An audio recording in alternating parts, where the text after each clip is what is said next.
what is God, for me, is my idea of consciousness. God is not a thing,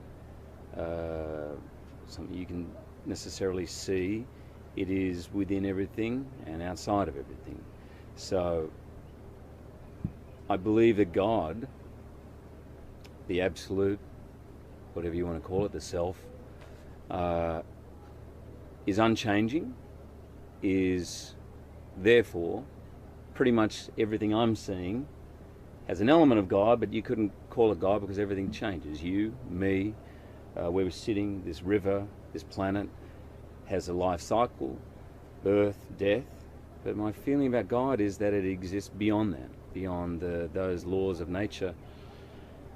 It was somehow, it is somehow separate to the laws of time, matter, space. And that's about as close as I've come to any realisation of what God is. So you don't see God as a bearded chap up in the sky telling us to be good, and if we don't, we'll go to hell, and if we are, we'll come to heaven? I don't see God as a bearded chap, although I used to for many years. I was brought up in a Church of England family, went to Sunday school. My father's quite religious. He wasn't until he was about 26, I believe, maybe 28, and he went to a Billy Graham crusade and was converted with my mum. My mum did the usual thing, which is after about 6 months started to, wean off it a little bit. My father never did, and is incredibly religious and goes to church every week, and in fact has done almost sort of missionary work after he retired as an accountant. So I was brought up with a very strict Protestant view of what God is and our place next to God. And that consisted of some deity, a guy with a beard, telling us what to do, marking us on our behaviour, and hopefully granting us entrance into heaven. I think around about 14 or 15 was when I started to kind of, and I by the way, I fully bought it. I would say I was a born-again Christian. And I remember at the time, in fact, someone saying to me, most of you who are here at church, by the time you're 21, 22, will fall away from this. And it's a sad fact, but very few will stay on that narrow path. And I remember thinking, there's no way I'll be one of those. There's no way. I'm not going to fall away. I'm not going to do that. I'm not going to be one of those. And I have. But funnily enough, I probably feel like the path to discovering why we're here, who we are, what it's all about, is truly a narrow path. I don't think many people follow it. But around 14 or 15 was when I thought my father's idea and this church's idea of what God is just doesn't make sense. How can only 5% of the world be admitted into heaven under these laws? Why is it that they're largely wealthy white people are the only people sort of heading there? Why aren't the Buddhists going? Well, that's what started me to question. That's where the questions. This just doesn't make logical sense to me. Why? There's too many questions unanswered, and every time you put forward, when I was 15, say, or 16, every time I put forward the question, it would either come back to me as, well, the Bible says, or have faith. You just have to have faith. And so around about that age, I thought, it's not good enough for me. The idea of just have faith. If I have a question, I should feel sated. I do believe there is an element of faith to life. There's an element of God is unexplainable. It is a concept that you can't put into words. I mean, I think a really interesting idea to make a documentary and ask people what they think what God is, because I don't believe you can actually explain it. I mean, throughout the history of man, I wouldn't say I'm an expert. I've read quite a bit of Joseph Campbell, and he was the one who kind of has disseminated all these myths from all these cultures from all time. And whilst there's similarities, they're all stories to try and explain the inexplicable, because we want to have some grasp of who we are and where we stand, but no one can actually say it because it's beyond words. It's an experience. God is an experience. I Sorry, mate, I feel like you want to ask me questions, and No, I'll keep going. I think you're making a lot of sense. But I meditate. I was introduced to meditation about 15 years ago, and I meditate twice a day. And if I ever feel close to knowing what God is, it's somewhere in the boundary of that half-hour period, twice a day when I meditate. I think the basic idea of the meditation I do is to quieten the mind, to just let all that instrument calm down. And I sometimes have experiences where I feel a little out of body, a little time. Ideas of Hugh Jackman as a father, as an actor, all those roles we play just seem to melt away. And somewhere in there is where I have some glimmer, some glimpse at what God is. And it's a feeling. And it's blissful. And it can go like that, and every minute you try and grab onto it, it's gone. We're householders, right? You're a householder, I'm a householder. We're not people who are born to sit up on the top of a mountain and meditate. Some are, and they're incredibly powerful what they do. But you and I, basically, we have a job and we earn money to look after a family or whatever. We give to society in whichever way we can and contribute. It's what in Indian or Vedic terms they call the way of the householder. But twice a day, even as a householder, twice a day for half an hour, I can dip into what I call that gold, that the substance of what is God, and just bathe in it. It's a different experience every time, but I get glimpses of something that energizes me on such a deep level that I'm not sure exactly what I'd do without that form of prayer. It's a way to be in touch with who I really am.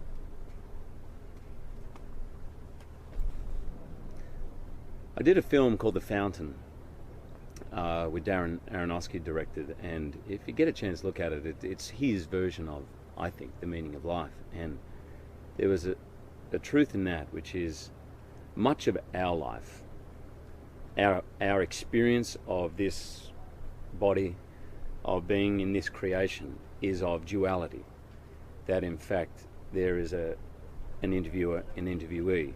There is a man and a man, or a man-woman. There's night and day. There's pain. There's death. There's life, death, pain, pleasure. The world exists in this duality, and that in fact God exists beyond that, or the concept of God or truth is beyond those things. So as a child, God was very much for me wrapped up in good and evil, God and the devil. And for many years I thought everything that was good was God and that everything was bad was the devil.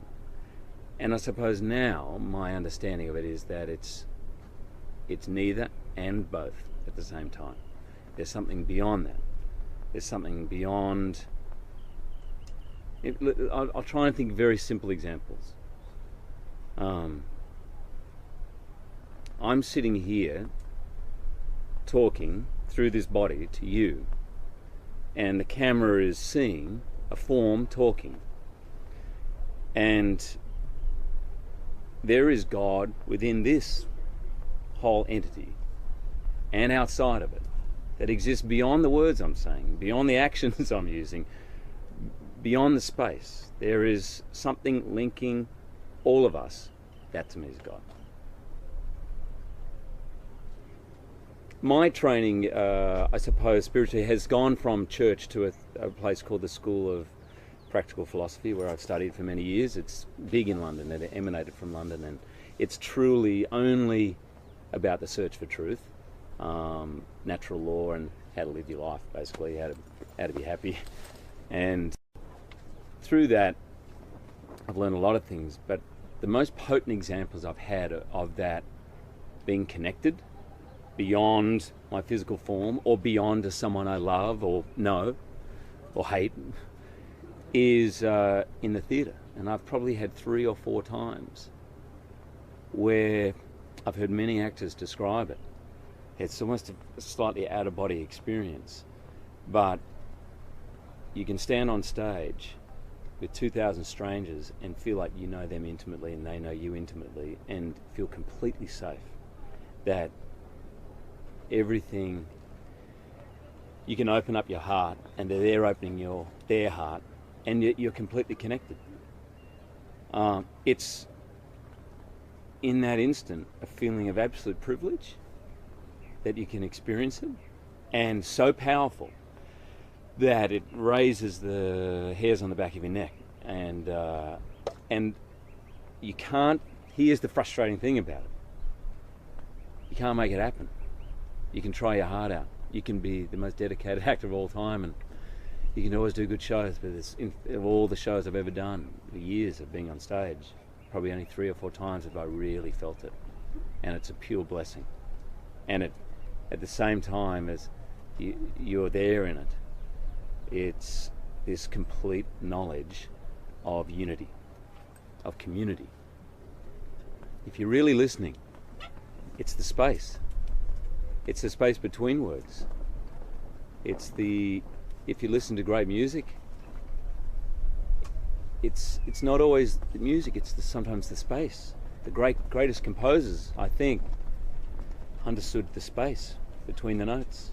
And when you feel that, it's so uplifting. It's amazing. And we can get so focused on listening really hard and listening to the music that you forget.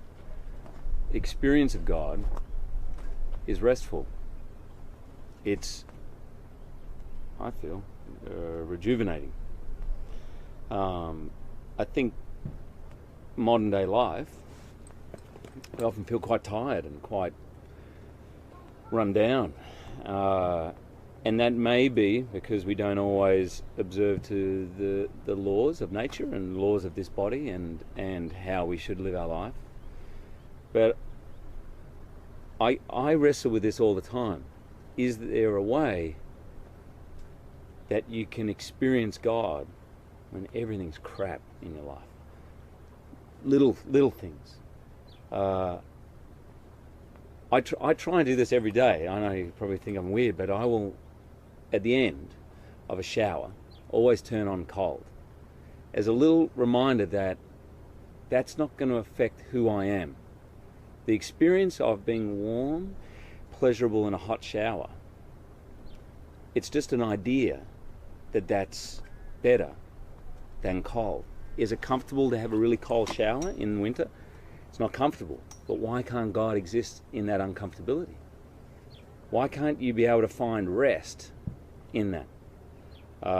When I go to the gym or work out, you're signing up to have some moments where it's really uncomfortable and painful. And I think even as much as 6 months ago, I used to resent it. I used to, and I can't wait till it's over. But I thought, why am I wasting my life only wanting the pleasurable, only wanting the comfortable? Why work so hard just for that when you know that at best a quarter of your life is going to be pleasurable and comfortable? At best. A lot of life is uncomfortable. A lot of this experience it's not easy. It's not. I don't care who you are. It's not easy waking up first thing in the morning. You don't always want to get up out of bed. But can you find God in that? And I think that's where I'm at right now. I think to find that space. I've sort of got off the track from your question. No, but even in the pain or discomfort, or I don't want to do this, there should be some rest. And then, funnily enough, my experience is you can kind of enjoy it. It's weird. You can kind of enjoy the things which most people are not and shy away from. Fear is something that is, I think, the greatest disease of modern times. I mean, stress, people call it stress, but it's just fear. It's just as adults, it seems no one wants to say I'm scared. I'm scared that I'm not going to do well at my job. They go, I'm so stressed, I've got such a busy day, you know. But the fear stops you being able to rest. And lately I've been practicing this whole idea of just resting in the idea that I'm scared. You can't change it. You can't say to your mind, don't be scared. The worst thing, as you know, to a director, if you see someone you're interviewing is nervous, and you say to them, don't be nervous, it's going to do absolutely nothing. It'll probably make it worse. So it's best to kind of admit the human condition we have, and that it's not all roses, but still to be able to find rest in it. And I think that's God. I think God is somewhere in there. We all know the moment we get married and the joy of being married, that something's going to happen to that relationship. Either someone's going to die, it's going to break up, there's going to be pain. Equivalent to the attachment we have to it will be the pain from having that taken apart. And I suppose what I would love to be able to do, and what I'm working on, is being able to rest in the joy of it. And not that I've been through a breakup of marriage, but being able to rest in its destruction as well. Because that's not real, that's not God. None of those things are God. God exists in it somewhere. And the only way to experience it, from my being on stage or anything like that, sex, anything, the only way to really experience it is to find some rest in it. Find the space in it. And then everything enlarges. What happens when you die, Hugh, do you think? I've just been reading about it this morning. Oh, somebody knows? Somebody wrote a book about it? Yeah, it's called the Bagavad Gita. And I was just reading it today. And I remember reading this thing, and it tells you what to do at that moment of death. And I remember thinking, oh man, this is like a fairy tale to me, because I've never actually faced a moment of prolonged knowing I was going to die, or thinking I was going to die. I haven't had that moment yet. But I have had a glimpse into what it will be like for me. I was researching this movie, The Fountain. I play a brain surgeon, so I was invited in to see some surgery. This woman, and just before we went in, the doctor told me that the woman was going to die. It was a recurrence of a tumour, and it was the size of he said almost the size of a tennis ball in her brain. He said, we're going to operate on it. And they kept her awake. It was the most extraordinary thing. They kept her awake so that they knew, as they're cutting into the tumour, whether they're cutting into speech parts of the brain or movement. So she was playing a kind of video game, lying down, the entire skull, the top half of the skull is off. And they're cutting in and they're asking her questions. She has to play this video game. But I've gone past the point. As she was wheeled in, I just had the information that she was going to die. And she had blonde hair. My wife has blonde hair. And for about a second, I almost was sick from the fear of thinking, what if that was her? And then I won't lie to you, then almost straight after that came the idea, what if it was me? And I was terrified, absolutely terrified.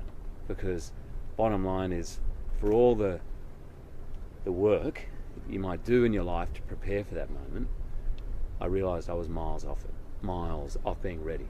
I mean, I think if I could aspire to anything, that great story about Socrates on his death, when he'd taken the poison, and the poison was going through his body, and he's explaining how it's going up his body, and he's starting to go numb in his feet, and his disciples, I suppose, for want of a better word, are crying, and he turned to him and says, why are you crying? I've prepared my whole life for this moment.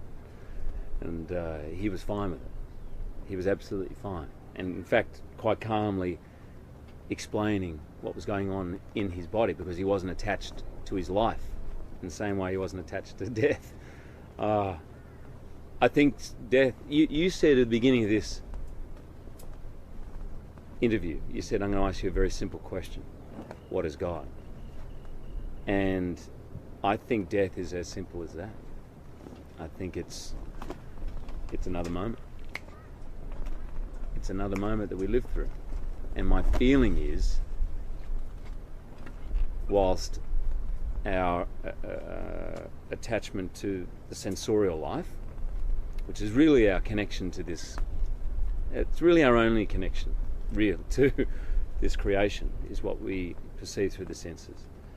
That goes, that somehow the soul, or the God within you, kind of carries on. I don't know. Maybe it takes. I've read lots of different things. You go into some kind of waiting area. You take on another body. I mean, I grew up with the whole idea of heaven and hell, and there'll be judgment. And I think there probably I think there probably is, but I think it's just more simple, cause and effect. Whatever happens beyond death will be due to what's been going on in your mind at that moment of dying. What about the concept of paradise being your life on earth now? What about the concept of hell It's here. being your life on earth now? I totally... The revelation to me from the film I did, The Fountain, and I'd urge you to speak to Darren Aronofsky because he's an incredibly smart man and incredibly artistic. In the Bible, in Genesis, it talks about Adam and Eve being cast out, and the sword of truth, I think the flaming sword, which represents truth, is there to guard it. Because Adam and Eve eat from the garden of good and evil, they eat the tree of good and evil, and they eat the apple, so they understand duality for the first time. Up until then, there was no concept of good and evil, of the tree of knowledge. There wasn't any understanding of duality. There was only an understanding of unity, of God. So from that moment, all of a sudden, God and man are separate, man and woman are separate. Oh, I'm naked, you're naked. And I think that's where we are. And I think it may all sound too neat, but I truly believe there is a way to find the Garden of Eden here, in this life, wherever you are. You don't have to go to the top of a mountain to do it. I'm born in Sydney, and I think you can find it in a suburb of Sydney. I think it's totally your interpretation of life, the way you live it. I don't think it's easy, but I've read enough people who are fully self-realized, I suppose, have fully realized God within them and within life, where they are in the Garden of Eden. I think there's been some examples of it in history, and luckily they've written things down. And I fully believe that paradise is available. And I say that only because I feel like I've had a few moments of experiencing it. Sometimes in meditation, I've had a few moments on stage, some moments in relationships. So paradise could be here on earth? Yeah. What about hell? What is your definition of hell? The definition of hell that I was taught when I was younger is absence of God, which I remember thinking at the time when I was younger, I thought, no God, I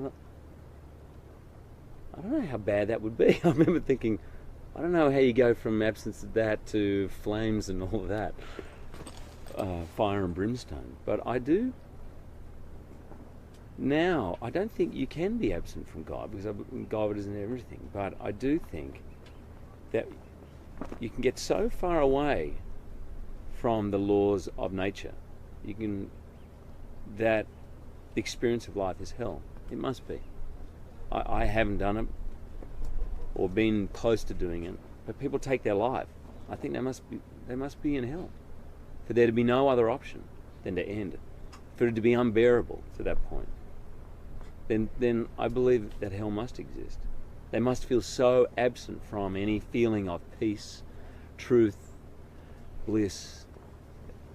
Not only that they don't experience it now, but that they never will, that they end their life. There must be hell on earth. That must be the definition of hell. The mistake, I think, is to confuse heaven with sensorial pleasure.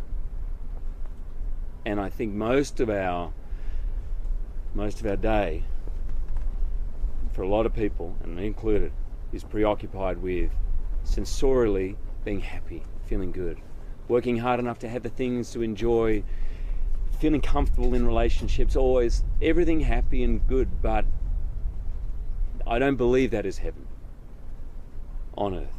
My feeling of heaven on earth is always realizing that we are by nature truth, consciousness and bliss. That is actually our nature. It doesn't mean that you won't go through pain,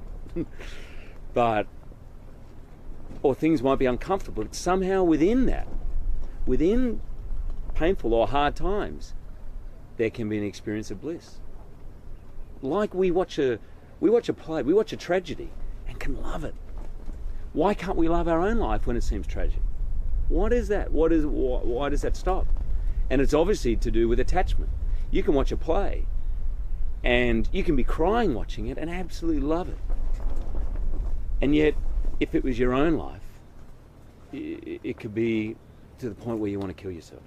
And that's because you're attached to it. Whereas when you watch a play, you're not attached to it. You just fully can enjoy the fullness of being human, the human experience. You can enjoy it. I think for me that's hopefully the secret.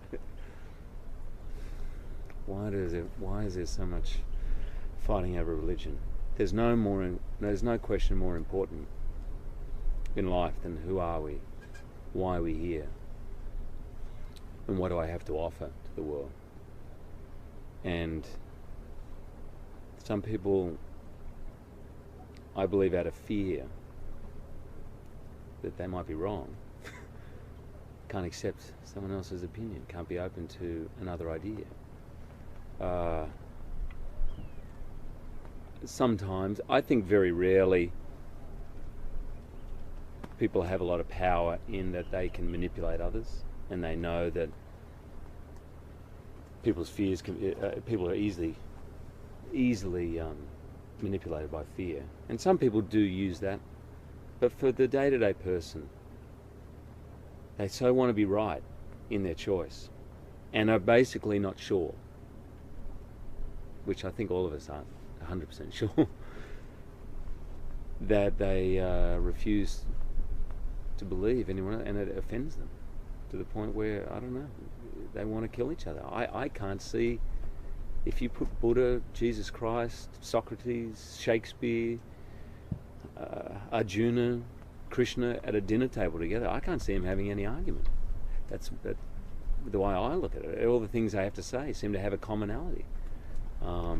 They're born out of different times, out of different situations, different cultures, but essentially it seems to me to be the same thing. Sometimes, I told you I was brought up by a father who ended up getting into almost missionary work in China. And the church I was at supported missionaries, and I remember thinking how great these people were to go and spread. In fact, it says in the Bible, you must go and spread this. It's your duty to spread this, tell the people. So they will go through incredible hardships. Some are killed, and through the years many have been killed. They've also gone and shoved it down people's throats. And they've done it out of feeling they were right to do that.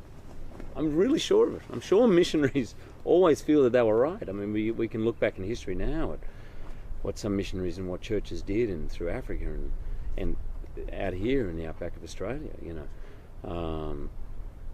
That just seems so, in a religious sense, imperialistic, incredibly imperialistic and aggressive. But I'm sure they felt they were doing the right thing. They were doing their duty. I think a lot of things get caught up in the organisation of religion. A lot is at stake, money and position in people's lives. And I read that book, Siddhartha, when I was 19, and it had such a profound effect on me, because here was a guy who was brought up the son of the king, and he had he did everything, all the rites and religious ceremonies, and he was brought up spiritually with the greatest knowledge. And he realised he had to go out and experience it and find it for himself, that truth for himself. And then finally he comes across the Gautama Buddha, who's this amazing Buddha, and becomes a disciple. And he kind of knows that this man is a fully realised man, but inside of him, after a little while, he says, I've got to leave that. I've got to go and find my truth. That is something that organised religion doesn't ever seem to have space for. The great Zen story of the bishop of something going to meet one of the Zen masters, and he comes up there to ask him questions, and he grants him, and he wants to go and talk to him, and he's filling his cup of tea, and as he fills his cup of tea, the bishop of whatever is watching, and it fills and gradually starts to overflow, and he's not sure whether to say anything, and it's overflowing, he's spilling everything, and he goes, finally he says, the cup is full. And he says, this is an illustration, the cup is like your mind. I won't answer any of your questions because your mind is full and you're not able to hear anything. You know, and I think a lot of religion is like that. Yeah. They might want to ask questions, but it's all from that, you're wrong, I'm right, because it's not really there's no spirit of finding space. God is us and is not us. It's inside you and me and is outside of you and me. It is everything. I struggle with the concept. I understand the concept that everything around us is an illusion.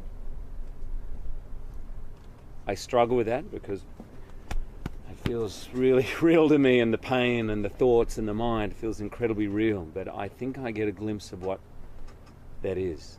Scientifically, microscopically, we can look so close to see there is movement that I can't see movement now, and your body looks incredibly real. But there is movement, but I just think the truth is that God, consciousness, is what binds all of this together, everything. And really, through all our ideas, it's quite simply, what a gift this creation is. Everything about it. Whether it be times where you're hurting, or this human experience is amazing. It is here to be enjoyed.